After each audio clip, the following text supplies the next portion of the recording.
Welcome, everybody. Welcome back to the Geelong Zone. My name is Coach Lucas. Show. A lot to talk about. Isaac Rankin preview for this round's game. There currently is a game going on between Essendon and Carlton. That game is not on free to air.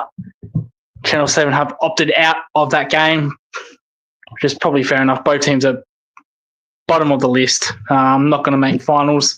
Haven't played that much attractive football this year, so they decided to play out. This isn't a watch along per se, but I'll keep score updates as the game goes on. But I won't be here for that long anyway. But it's half time. Carlton up quite considerably by 4 goals. Anyway, we'll get straight into this. Isaac Rankin has been given 4-match suspension. For homophobic comments. My take on this is, for me, it doesn't matter what he got. Whether he got 0 weeks, whether he got 2 weeks, 4 weeks, 10 weeks. Whatever he got, I would have accepted it. What I don't like about this is that an extra week was given less, despite not self-reporting, despite not admitting to it. The AFL knew about this quite, well before Isaac Rankin had the chance to self-report. Sorry, I'll rephrase that. Isaac Rankin had every chance to self-report before the AFL knew. Didn't. But at the same time, he was allegedly laughing with teammates, and he got overheard. Does it make up for what he is? Is that an excuse? Well, it takes one to dob someone in, doesn't it? But at the same time, why have that conversation with somebody? You're just asking for trouble, and especially if you say the N-word, if you're attacking a religious belief, why put yourself in that position? As I said, I don't like why the 1 week suspension or one less suspension week was given. I don't understand that. Like I said, if he got 0 weeks, I would have accepted that. That's fine. But why was he let off a less week than before anyone else? That's what I have a huge problem with. And for me, I think it's absolutely ridiculous. Now, the reason was in medical significance. Assisted at halftime now. It's 48-18 in the Carlton Essendon game. Carlton 48, Essendon 18. Why? What medical evidence are we suggesting Isaac Rankin allegedly? I'm not saying this, so I don't want to get sued. Is the AFL saying, is he a simpleton? He doesn't know right from wrong. Is it mental health? He's that down about it. Mental health, needs to be considered. I can't tell you because Andrew Dillon has made it clear that he's not going to say. So it could be all sorts of things. That's what I have a problem with, because he's not. It's easy to say, look, we believe for his best. If they came out and said, look, for his best interest, we're going to give him a less week for his best interest, mental health, I think I can believe that. But at the same time, what about the 4 other men that did this? What about them? What about their mental health? Or is it because Isaac Rankin is less, how should I put this without getting in trouble? He's less devastated about the ban compared to Jack Graham, compared to Finlayson. It's really bothering Isaac Rankin that much. He's gone to doctors, he's gone to psychologists about this. He's doing terrible. I don't know. I don't know. That's what I have a problem with. We, I don't want to go into do I agree with it? Do I disagree with it? I accept the 4-game ban. Like I said, if he got 0 weeks, I would have accepted that as well. If he got 10 weeks, I would have accepted that as well. I would have accepted no matter what the outcome is. Nothing to do with my beliefs, my political views. Whatever he got, I would have accepted it. But he gets an extra week less because of this medical significant report. That's what I have a problem with. But it is what it is. Now, homophobic in the AFL.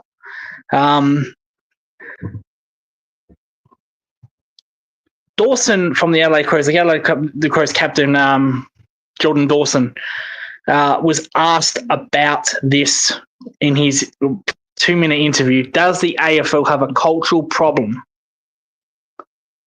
in the AFL with homophobic? Jordan Dawson said no. He was very clear about that. He said no. I agree with him. I don't think there is. I don't think there ever was. Now, look at the different situations when we've had homophobic slurs. Look at the situation. Phil Asen said this on a private, well, not a private, but a podcast away from football. The Sydney player, I don't know his name. He made the comment on field. Jack Gray made the comment on field. But these are very sporadic incidents. Mind you, it's happened too many times this year. They are sporadic. It's not like there's 2 a game, 3 a game, 4 a game, 5 a game, whatever. So I agree with what Jordan Dawson said. I believe that there isn't a problem per se. And we need education to help that. We need improvement education of players. Players need to know that you can't, this is 2025, it's not 1990s anymore. You can't say things like this. Now, I'm going to give an example here. I've got a question. Question for any viewer that's watching this. What happens, right? What happens if we come across a religious person and does not like LGBT, does not like, is against their marriage, is against couples, is against everything. He refuses to wear pride jumpers. What if we have that situation here? I'm gonna give you an example of this. Good old Israel Folau. Anyone remember that name? Israel Folau was once a marquee player for the AFL when the Giants came in, along with Alex Carey. He was the organal captain in the VFL or whatever. I think VFL, whatever they played for coming to the AFL. Israel Folau was their marquee player. Gary Ablett was Gold Coast's marquee player. Israel Folau was their marquee player. Sorry, Carmichael Hunt. The two former Brisbane Broncos players. Israel Folau was from Melbourne Storm, but he played for Brisbane Broncos as well. Before joining the AFL, Carmichael Hunt was their prime marquee player. Carmichael Hunt was a far better player than Israel Folau. We all know Carmichael Hunt kicked that winning goal for Richmond up in Cairns, I believe it was. So they were their 2 marquee players. Israel Folau went on to leave the AFL back to rugby union for the New South Wales West Waratahs. And then trouble started to merge. Trouble. He was on big money. He was a marquee, he was on a very huge contract, Israel Folau. And as I said, cracks started to appear. He was a very religious man. He did not believe in homosexuality. He did not believe in LGBT marriages. He didn't believe in anything like that. He made that very clear without making it clear, without actually saying anything. We knew he didn't like it. Till one day, a few years ago, he made a post on Instagram where he said, a post that said, if you do not repent, or something along these lines, if you do not repent, you're going to hell. Smoking, drinking, adultery, blah, blah, blah, women wearing short dresses, whatnot, blah, blah, blah, which is all fine. That's all fine. But unfortunately, one of those little lines had homosexuality. You will go to hell if you participate in homosexuality. Israel Folau's career ended that post. Well, for New South Wales Waratahs anyway. And it caused a hell of a situation. One hell of a situation with New South Wales Rugby, Rugby Union Australia. Israel Folau tried to sue them for millions and millions of dollars. He did a GoFundMe page. This is from what I can remember, a GoFundMe page. I could be wrong, so I apologise to Israel Folau, apologise to New South Wales Rugby, apologise to the LBG community if I get this wrong. But he made a GoFundMe page, and that got heavily criticised. That got ended taken down. He then did it on a Christian website, a Christian GoFundMe website or something, and he got all his money there for solicitors, lawyers, and at the end of it, it was settled outside the courtroom. I believe Israel Folau got half of what he was requesting. I think it was like $9 million. Whether he got that, I don't think he got all of it, but I think he got half of it, enough to make him happy about it. So you can say he won. New South Wales lost again. Who was it at the time? Raylene, I think it was Raylene Castle. Again, I may be wrong. Raylene Castle. He sued her, and it got settled out court. I believe they came to some kind of arrangement. I don't know if someone was losing, if New South Wales were losing, but it got settled off court. It got settled. Israel Folau's career in Australian sport was finished. It was over. However, his sporting career wasn't. He went on to play France in rugby, rugby union. It was actually rugby league. I think he played for Catalina Dragons, which is a French rugby league club in France. They play in the Super League against England. Don't get me why a French Super League team is playing in England. Don't get the same reason why a New Zealand team is playing in Aero in Australia. That's similar to that. He went on to play that. He went on to play for Tonga a couple of games. So his career wasn't finished per se. I think he was at the Catalina Dragons for a little bit, actually. It wasn't like it was a 2-3 game stint. He was there for a while. And there's strict rules that he could not post that kind of stuff no more. He couldn't post his religious propaganda. Well, he could post that, but he could not mention homosexuality in that propaganda. And like I said, I think he was playing for French rugby for a little bit. He played, 10, 15 games. So I think he did a whole season. And no problems there. But he was well and done finished in Australian sport. Now, my point to all this, people are saying, where the fuck are you going with this? What if we have something like that in the AFL? That we get a religious person that is going to one day, there's a lot of religious people in the AFL. A lot of religious people. There's a lot of LGBT players in the AFLW. It could be an AFL. We don't know. But if an AFLW player, AFLW and AFL men, whatever, any AFL, a person comes out, whether that's a woman or a man, and makes a similar post.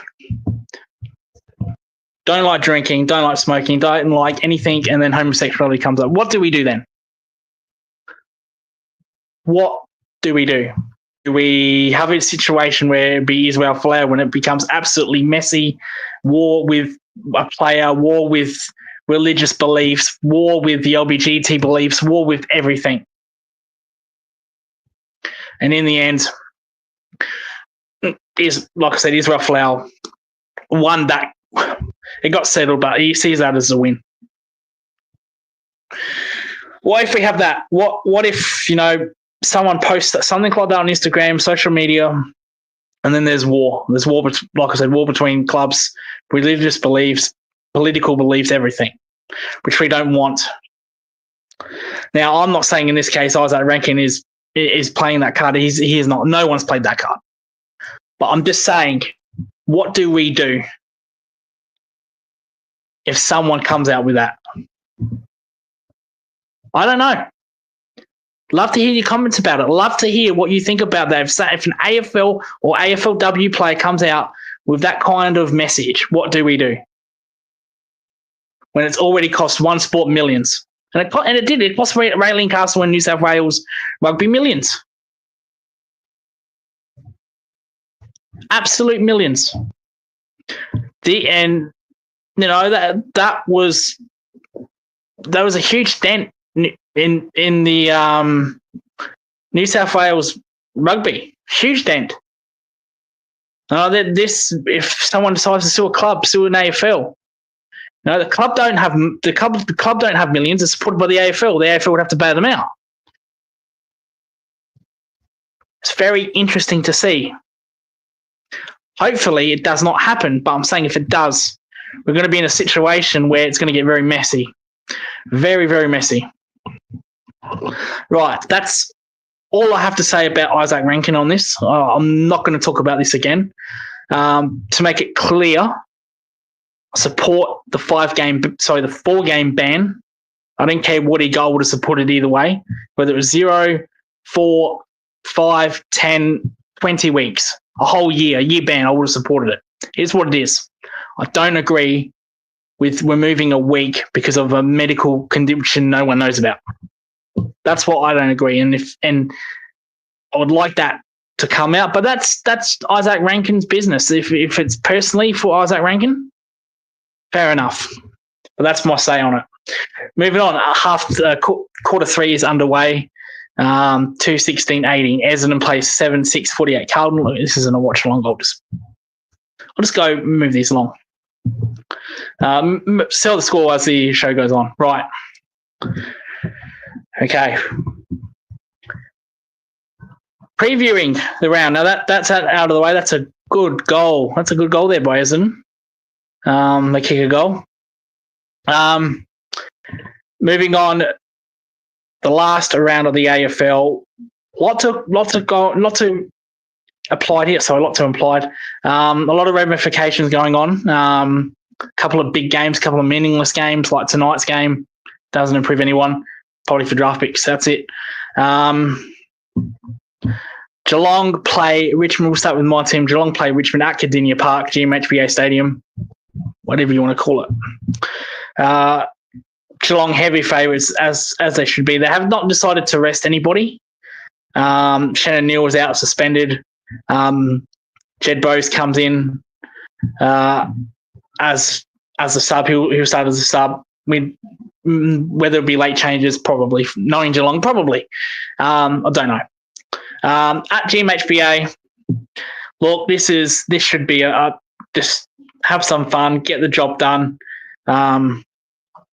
See what happens. Can you get Cameron? Can Cameron kick 10? Probably that's what this game will be really about. How many goals can Jeremy Cameron kick? That's probably the storyline. He was scoreless last week, though he did have a good game. Just because he went goalless doesn't mean you don't have a bad game. He pushed up well forward. He got touches. He got uncontested disposals at the back. I actually liked it when he was in the midfield for a couple of minutes. I really liked that. I really did like that to get involved in the game. That's a good thing with Chris Scott for me. But anyway, that's what it's going to be all about. How many goals can Cameron kick? He needs 20 plus to kick 100. He's not going to do that against Richmond. If he does do that against Richmond, I think betting companies are going to go absolutely berserk. They're going to call match fixing. So maybe he kicks 10. Will he kick 10? I don't think he'll kick 10. There's no Shannon Neal. So it gives more chance for Richmond to double team, triple team him. The last 2 weeks, since the Essendon, who did they play? Who did we play before Essendon, Port Adelaide? Since the Port Adelaide game, teams have really paid attention. Now, the Essendon game, we thought he definitely kicked 10, but Essendon defended him pretty well, especially around the back or near the boundary where Cameron was looking for cheap handballs. Essendon did well. Sydney did that well fantastically last week. McCartan actually did very well. And with all due respect, McCartan was very good on Cameron. So he's up against Noel Bolton, Nick Vlastein. They are good defenders. Much as you want to criticise Noel Bolton, that's fine. But he is a good defender at the end of the day. So I think maybe he'll kick 6. He won't go scoreless. I can tell you that. He won't go scoreless. But I think he maybe kick 6 or 5, and he probably needs 15 in 3 games. I'd love to see that. I'd love him to, if he kicks 15 goals in 3 games, chances are we make the grand final. So, no, 7 in the qualifying final, 7 in the prelim final, goes to the grand final. Or if he kicks 7 in the prelim final, I'm very confident we will make the grand final. So we could have an Ablett situation, 1989, when Storm Smith and they lost. So, interesting to see. Other than that, there's no changes. Dangerfield isn't rested. Bailey Smith isn't going to be rested because of the Brownlow. Though I think that's well gone. I think it's a 3-horse race between Noah Anderson, Nick Dacos, Jordan Dawson. Another good goal by Essendon by Kyle Langford. Their score, I believe, 4-6-30. Essendon, Carlton 7-6-48. Not on free-to-air TV. I love this game to be actually pretty good. From what I've watched, it hasn't been too bad. I love it to be a classic, absolute thriller. That would that'd stick up the free-to-air networks, wouldn't it? Which they have every right to complain. With all due respect, they have every right to complain. They've been mistreated by the AFL. Shitty games, shitty teams. Not just one night, 2 nights of prime time. So they have every right. But back to Geelong. So is that GMHBA Stadium? It Cats by 60, 70 plus. They'll do it very easily.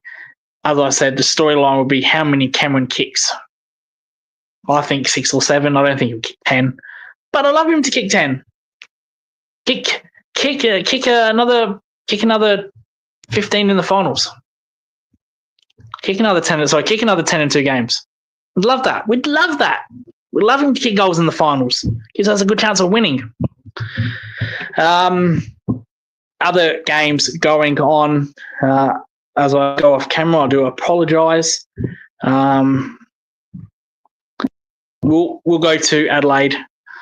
Port Adelaide, Ken Hinkley, Travis Boak's last game at Port Adelaide. Travis Boak for sure. We don't know. Ken Hinkley could be back. Could be back in 10 years' time. Can we trust? Unlikely, but Travis Boak's definitely done. Well, he might be back, but he won't be as a player. Probably a coach or something. But no, it's their last games at Adelaide Oval. Gold Coast need to win this. And even if they don't, they've got that ridiculous game in hand against the Bombers. Stupid. Absolute stupid. Hence why this game's on Thursday night. Yeah, Gold Coast don't play tomorrow. They play on Saturday. So I don't understand that one either. I believe it's Saturday. Is it Saturday? No, it's Friday. It's a double header. A double header on Friday. That shits me off as well. 2 games on a Friday night. You've got to be kidding me. Please, AFL, please. But yeah, Port Adelaide's last game. Ken Hinkley. Well, it is Port Adelaide's last game for the season. It won't be no more. Ken Hinkley's last game. Travis Boak's last game. So that's for sure. Can they cause an upset? I just don't know. When it comes to playing for Ken Hinkley, these players seem to play absolutely out of their ass. They've done well in the past when they played for him. So maybe they can make it close. They probably should have won against Fremantle a couple of weeks ago. Should have won that game. They were dreadful against Carlton. They were absolutely horrible. So you just don't know what you're going to get. don't know what you're going to get. If Port Adelaide play their best and give effort for 4 quarters, they can trouble Gold Coast. But I think Gold Coast should win. They should win. Gold Coast record outside of Queensland has been shocking. Sorry, outside of far North Australia has been shocking. Darwin, Queensland, has been absolutely terrible. So I can't tell you. I really can't tell you without any confidence that Gold Coast will win. They should, but probably I tip them and they'll lose. But like that with Fremantle. Every time you tip Fremantle, they lose. Every time you don't tip them, they win. That place, I expect there'd be a big crowd. I'd be pretty disappointed if there was only a crowd of 35, 40,000. I think anything above 45 is a good crowd, is a great crowd. 40,000 above is respectable, but if there's a low crowd, that's a pretty poor look for me for a coach that came in when the club was on its knees. They were in all sorts of trouble. Port Adelaide. No one wanted to coach him. Allegedly, no one wanted to coach Port Adelaide. Ken Lingley said, "You know what? I'm going to invest in the rebuild. I'm going to get you out of a position." Port Adelaide are out of that position. He took them to 4 prelims, lost all 4, but he made Port Adelaide relevant again. 3 of those 4 probably should have won. The Hawthorn game, where Hawthorn did their three-peat, gave them a hell of a scare. If they had 5 more minutes to play with, they probably overran Hawthorn. It looked like it anyway, with 5 minutes to go. Hawthorn were out of legs. Port Adelaide were all over them. Hawthorn hanged on. The one against I think it was against the Bulldogs, that was a terrible loss. Absolutely shocking. The one against Richmond, maybe 50-50, but Richmond goes on and wins 3 flags. Not back-to-back because I lost to Collingwood in the prelim, but they still managed to win 3 flags in the dynasty. Port Adelaide wins that game. Do they win 3 flags? Hard to say. And then the one against Sydney, they were never in that. That was always Sydney's to lose. Sydney led all night with that one. So we'll exclude that, but definitely 3 of those 4 he could have won. We'd never know. It's a 50-50 game when you make a grand final. You've got a 50-50 chance of winning it. 50-50 chance. Makes three of those grand finals. Probably wins 1. But it is his last game, none the less. We wish him all the best. Love to see him in Geelong as a director of football. We'd love to see that. He's got a good mind, Kenningley, so I love to see that. Essendon making a little bit of a comeback here. They're playing well after a half time here, so 4-6-30, 7-6-48. But yeah, we'll see in Adelaide. We'll see what's going on. What I will say is, before we wrap up the show, I will feel sorry for the team that finishes 9th. If Gold Coast win this game and they've pushed out someone from in the A, like Footscray, Freo, Hawthorn, not so much Hawthorn. I'm a Geelong fan. I don't care about them. But if Footscray finished 9th because of the AFL stupidity of not booking this game when Essendon were decent, odds on Essendon were never going to win this game no matter what year, no matter where it was. But early on, they looked good. They looked really, really good, Essendon. And there was questions saying, can they make finals? So now they're an absolute basket. They've got injuries galore. So this game should have been scheduled months ago or should have been abandoned for points. So I feel sorry for whoever finishes 9th. Probably the Footscray and Freo game is going to be so massive because whoever loses that game is going to be out anyway. So we'll do a little recap of the Bulldogs, then we head off. We're out of time. I like to keep 30 minutes to these shows, but we'll do a little bit. We'll go for a minute. A huge ramification between the Footscray and Freo at Marvel under the roof. Like I said, whoever wins that game is in. Whoever's losing that game's out because of that free gift Gold Coast have by the AFL. Odds on Bulldogs should really win this game comfortably. Having said that, Fremantle will win because every time we pick against Freo, they do well. Every time we pick Freo, they either lose or do horribly bad. But I think the midfield for the Dogs is going to be too big, too much to handle. And the home deck, Fremantle had a chance last year to cement finals. Who did they play last year in the last round? Port Adelaide. They had a chance to make finals. They lost to Port Adelaide. So this is back-to-back seasons where where Fremantle have had the chance to qualify for finals. Now it's the Dogs' turn. Well, it's Dogs' turn being because it's their home crowd. So will they crack under pressure? Don't think they will. I think they're a better team than Freo. And probably that would probably be bringed up by Luke Beveridge. Will he say, you know what, last year, boys, Fremantle could have won their game against Port in the last round. Let's not make that mistake. Let's go out there and just really go after and attack them. So my tip is Bulldogs will do this pretty well. But anyway, that concludes this review. Apologies up front if I've offended anybody with the Isaac Rankin thing. If I've brought up traumatizing memories, I do apologise up in advance. Just to clarify it once again, I accept the 4-game ban for Isaac Rankin. But anyway, this has been the Geelong Zone. Please stay tuned for more videos. There'll be a watch along for the Richmond game. Looking forward to that. Thank you very much and goodbye for now.